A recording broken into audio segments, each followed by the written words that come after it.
So we're back at Sovereign Hill and we've come to look for gold.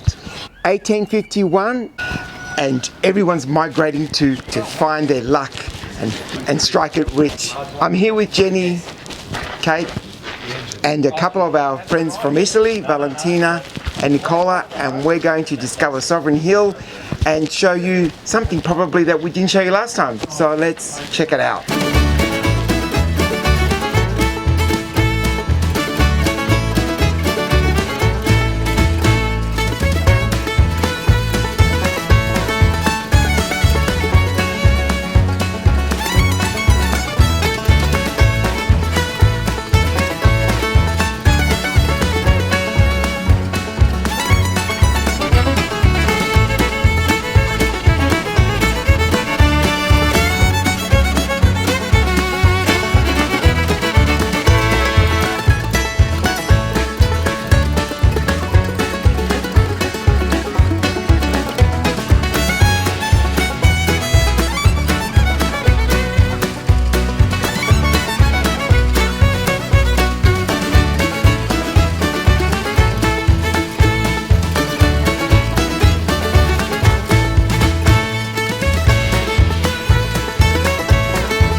We're going to go in and take some old time photos now, and when we come back we'll show you what they look like.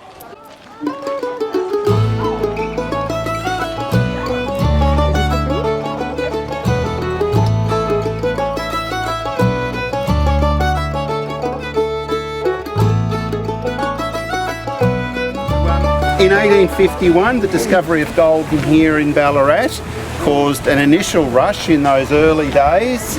It was the people who were already resident in Australia who became those first diggers arriving, those first teams. Some of those people knew what to do. Many of them did not have a clue what they were doing on the goldfields. In the early days, it was actually possible to find gold on the surface or exposed in the streams. It was alluvial gold that they were looking for. Gold is created within quartz reefs deep underground.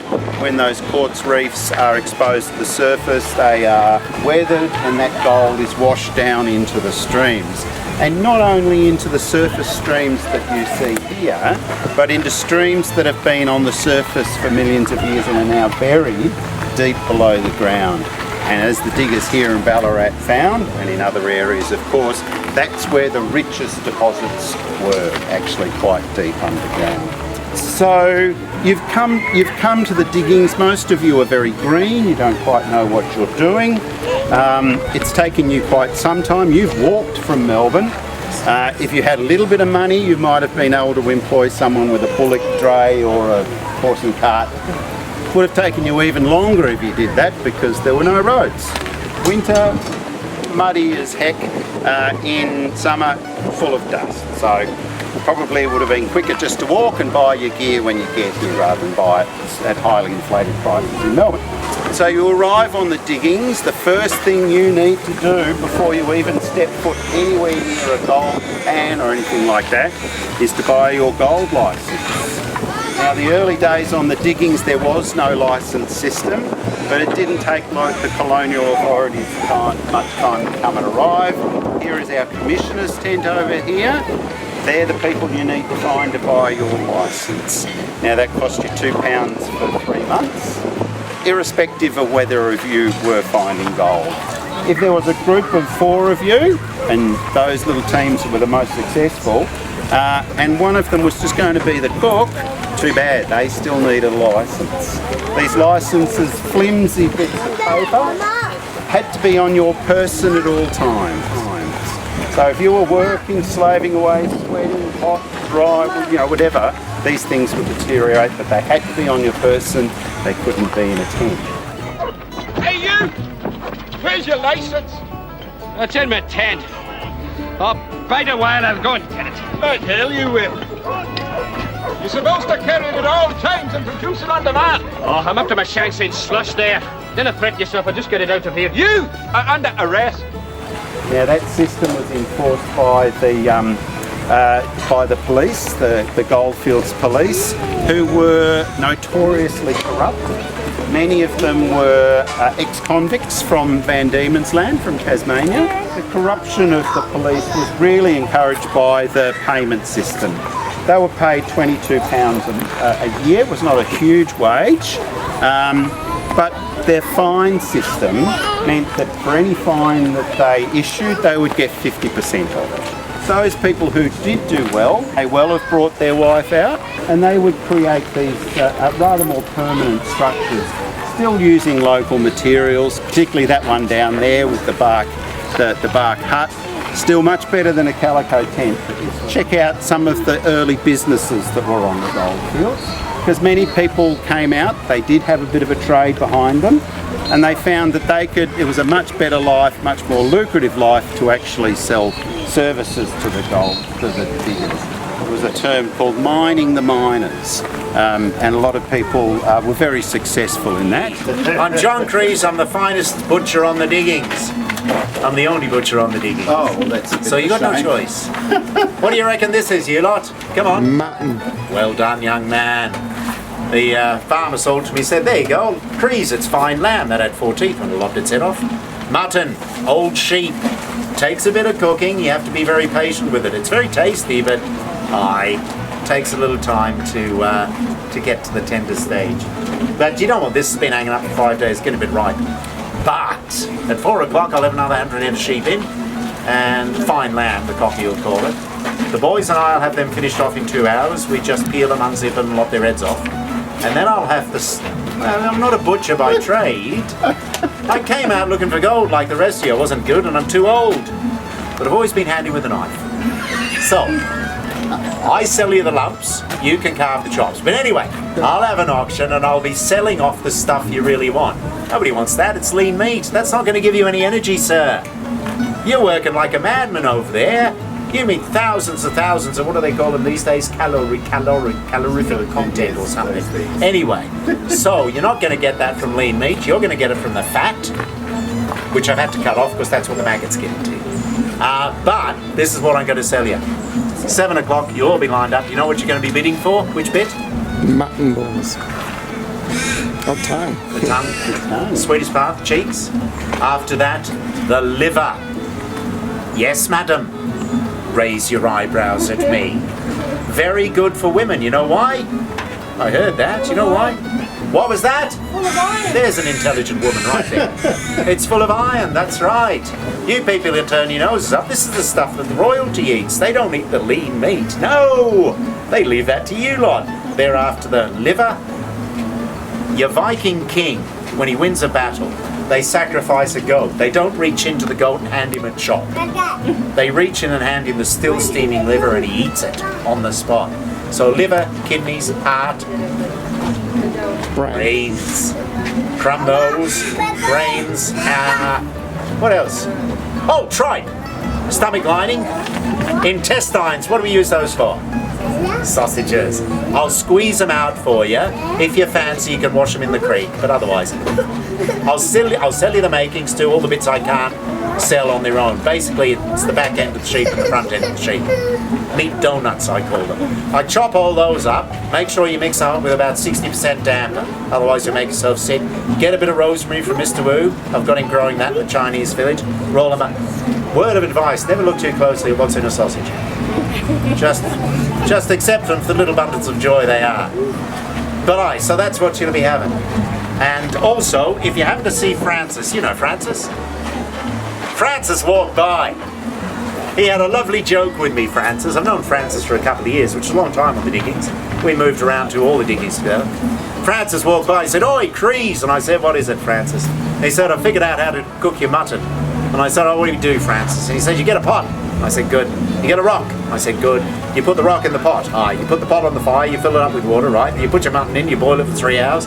You reach in, you pick up the mutton, you throw it away and try and eat the rock."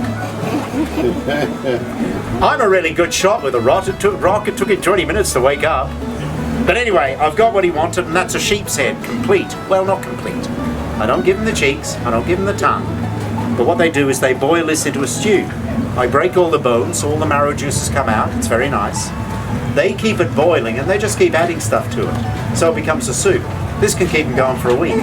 It's boiling, so it's fine. But what I've done, I've taken the eyes out, which you do of course, and I've popped them in the mouth. So about half an hour into the boil, the eyes are going to pop out and float to the surface. Oh, come on, you've got to have a sense of humour. I'll be able to hear the scream from here. Please, you rotten. Anyway, so come back at 7 o'clock. I'll have that sorted for you. Right. Do you like brains, madam? Have you not tried them? I'm a vegetarian. You're what? I'm a vegetarian. So were they. No? Well, you're not the only one on the diggings. 40 different languages. Mr. Crease. Some of them would have been from the subcontinent. Yeah. Vegetarians. Chinese diggers, pork, that very hard to come by. They were mainly vegetarians. So it wasn't unusual. Mr. Crease. What? Something's happening up here. Oh, you better go and do that. I'm not going to feed them. I've got 7 of my own. Everyone's busy, sir. I don't know why you're pestering Polly. Was it not the other night that I saw you at Catherine's tent? Yes, having a bit of a good time there, Constable. I know you like to take part in the devil's drink. Fighting words. No, thank you. I've got things to do. I'll be back. Don't worry. Will you now? Right. I'll At be least just fix up my long gone before he gets back. 2 minutes or less. Now be aware, selling alcohol on diggings is illegal, and it's not just for the fun of it we do this. Like, the government has made a decision. Nobody wants drunkards stumbling around the diggings having fights and firing off their guns, do they? Do you? You don't want to be shot at by a drunken idiot?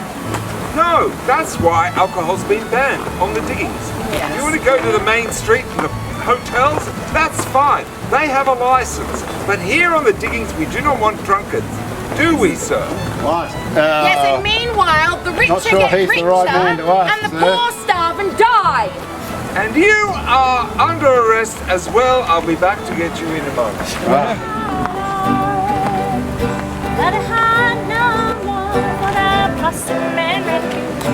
Amid those big hills and the shore, and they sing no more about the glimmer of the moon.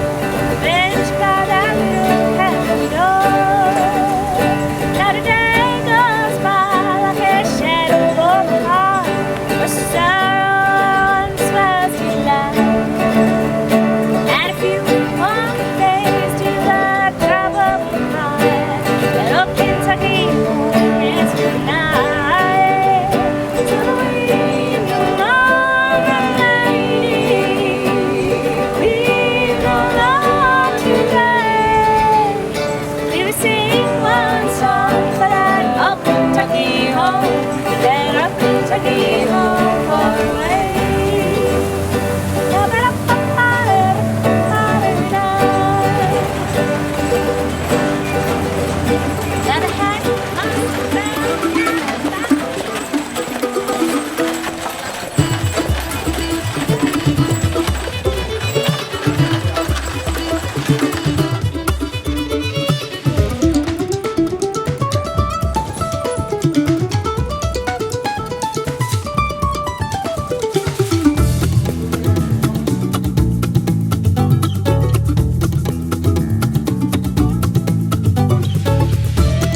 but he is not that long. Does it smell good? Yeah, I can smell cinnamon and clove oil and maybe a bit of lavender. Nice.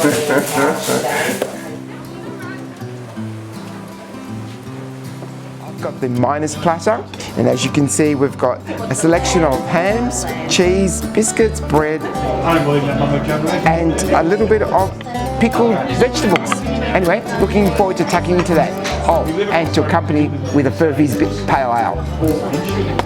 Un buon tramezzino con rucola, pomodoro e formaggio e più le patatine. Facendo un panino brioche con tritato di maiale, cetriolo, insalata mista e formaggio. E anch'io patatine.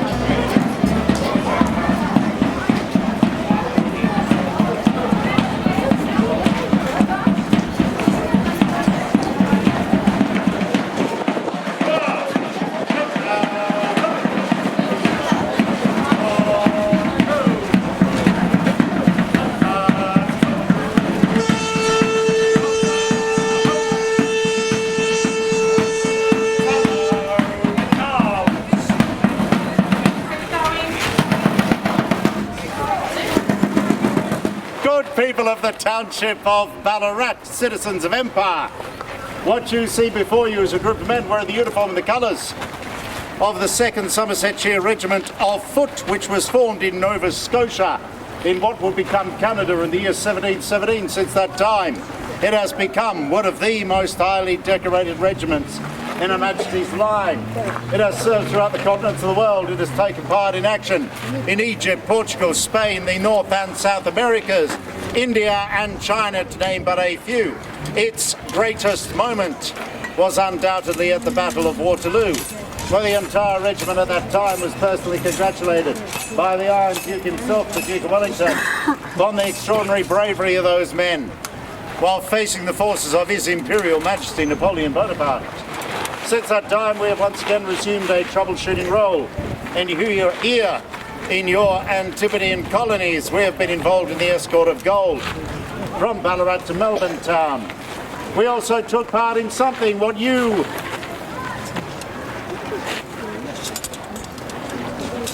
miners insist on referring to as your battle of the Eureka Stockade wasn't much of a battle. We woke up early one Sunday morning and we walked over the top of you. It took us 15 minutes. We were home in time for a nice hot breakfast. 22 of you never required breakfast again.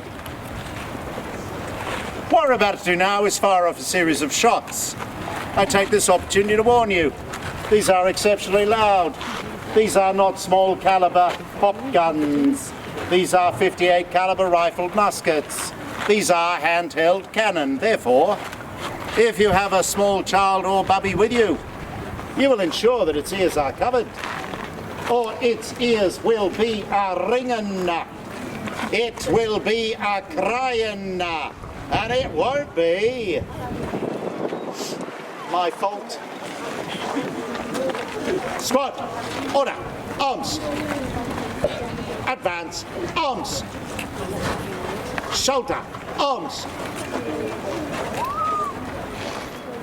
Drummer, stand fast, firing party, 1 pace forward, march. Squad will prepare to fire in series from the left. Port, arms. Put your fingers in your ears. Squad, present. Arm. Number 1. Jesus. Number 2. Oh, God. Number 3. Shoulder, arms. Order, arms. Right view is really your government established house. So this is the very high administrative people would have a house like that. It would have been people coming across from England to form part of the government. So therefore, the garden is entirely a pleasure garden. You know, it's entirely ornamental. They have paid gardeners to look after it, and you have your proper outhouses for your servants and your other buildings were often built and extended at the time. So we have here your middle section, your middle gable, is your original cottage. And as you can see, that's all hand split weatherboards. So all local timber. The original buildings would have been built by the people themselves. Really, you know, no building standards. Essentially, if you could hammer a nail or, you know, whack a few bits of wood together, you could build yourself your house. So hand split timber again. There was a very a timber industry was starting to thrive at that time. As you can see, everything was built from timber.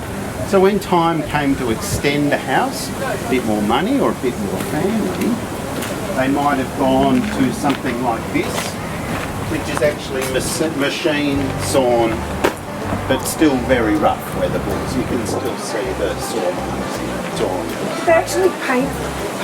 They would have done painting, yeah, lots of lead paint, that sort of stuff. Lots of, yeah, charming. Gets worse the further you go on. So is this an original cottage that's been transported here from Linton? All of the buildings here have been transported on or reconstructed because the site here was just a wasteland when these opportunities were created.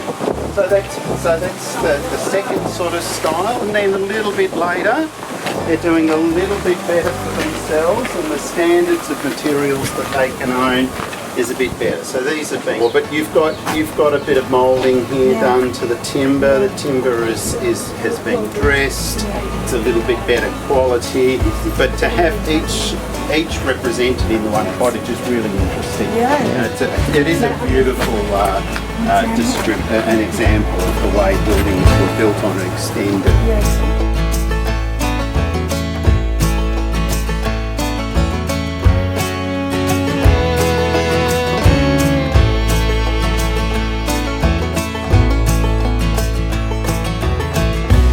It's a little bit more fancy than the one next door because it's got the different roof structure. But similarly again, only 2 rooms. Mrs. Wayne here is a widow. She has 3 teenage daughters, the eldest of which has a child.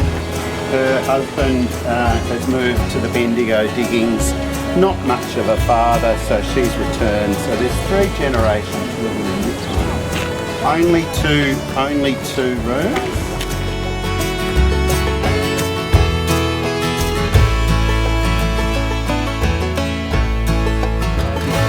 Water, better quality water. People have got some tanks and things that they can use, but they can often purchase water. They can also purchase the services of a nightman. Do I need to explain the purposes of the little trapdoor? No. Well, even though I'm not old, but I used to live in a home in outer suburban Melbourne that still had a nightman service in the 60s. So don't need to explain, nightmen, they came at night, big knock on the door, make sure no one's in there, out comes the pan, up on the shoulder. Some people say it went on their head, I don't believe that, I reckon it was the shoulder. And do you know the old joke about nightmen having more hair on one shoulder than the other? No, I didn't know that one. Fertiliser from whichever one they held it on, a bit of slop, that sort of stuff. So the nightman, the material was not used to fertilise gardens or anything like that.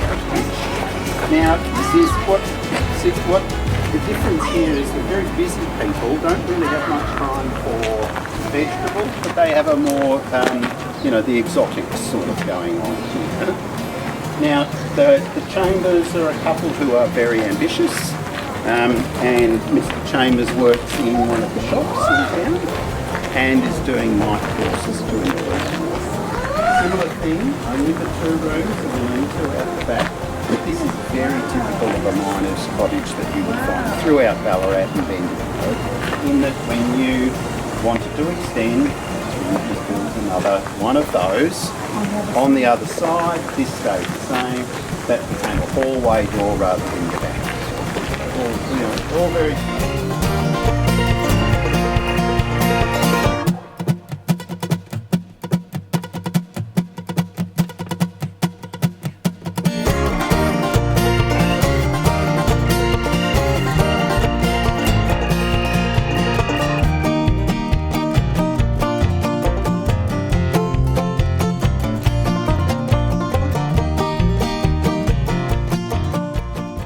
I'm making cushion covers, so nothing too fancy. Made from old clothing as well. Recycling clothing. Little boys' trousers here, and the others are all dresses. So this is actually decommissioned costumes, so we are recycling here. Repurposing. Sovereign Hill as well. All our old costumes that we wear out. Wow, Yeah. that's great.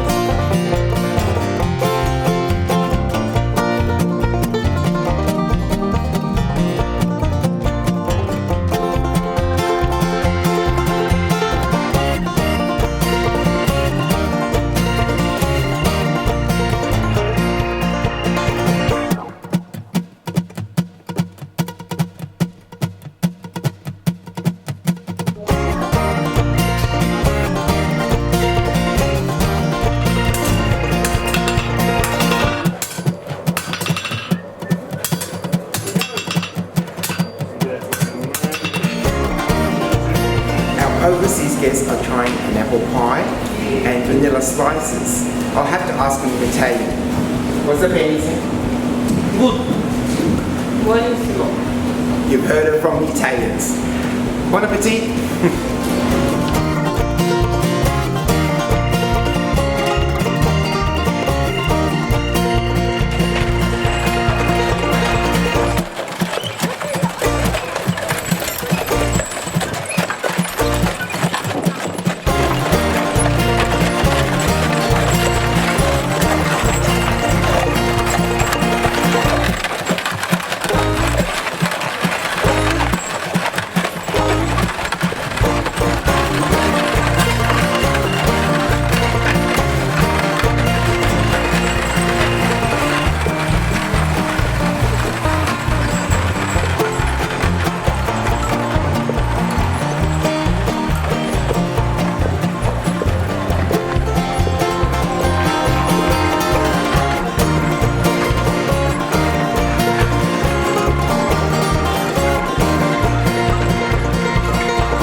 Okay, we've come to the end of the day. Unfortunately, we weren't able to touch on everything here at Sovereign Hill. There is so much to see, but we got to meet some of the characters and we got lots of information about the 1850s. Didn't quite touch on the industrial. You'll have to come back and do that another time. Hope you enjoyed what we've offered today, and we'll check you out on our next adventure. But however, before I go, we did get to take an old-time photograph this time, which we missed last time. Anyway, see you on our next adventure. Bye, folks.